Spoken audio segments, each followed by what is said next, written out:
سلامونه دوستانو، ستړي مشئ. د نن ورځې یو څو مهمو خبرونو ته مو زه جنت هرکلی کوم. بسم الله الرحمن الرحیم.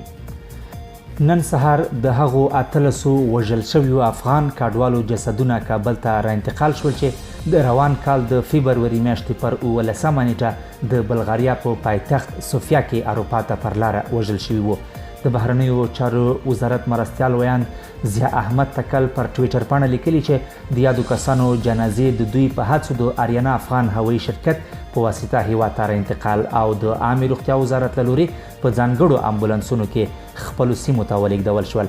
نوموړي ویلي د یادو کسانو جنازې د بلغاریا هیواد د محکمې د فیصلې ځنډېدو او شرکتونو ته د پیسو د لیږد په برخه کې پر بانکي سکتور د بندیزونو له کبله ځنډېدلې وې. د 18 افغان کډوال اروپا ته د تګ پر وخت د بلغاریا په پایتخت کې په یو کانټینر کې د اکسیجن د کمښت له کبله وژل شوي وو. بل خواته د لوګر په دارالمعلمین کې د 26 ښځینه ښوونکو ګمارنه. د لوګر په علي دارالمعلمین کې 26 تنه ښځینه ښوونکې د 2 کلونو لپاره په قراردادي توګه ګمارل کیږي.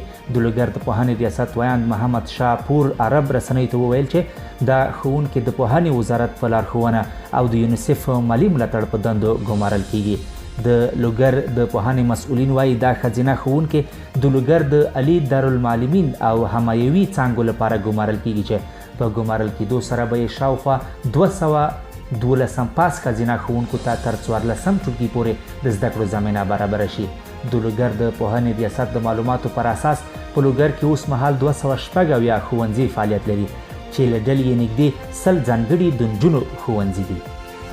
او وروستی دا چې د پاکستان یوې محکمې د عمران خان د ضمانت غوښتنه ومنله.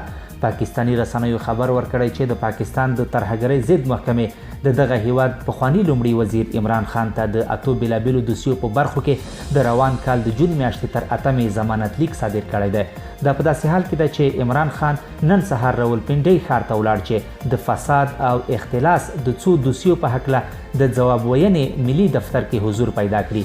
د پاکستان پخوانی لومړی وزیر د دغه هیواد د سترې محکمې لخوا د فساد او اختلاس پر څپ باندې 100 دوسیو تورن شوی او باید په ټاکلې نیټه د دغه هیواد په سترې محکمې کې حاضر شي.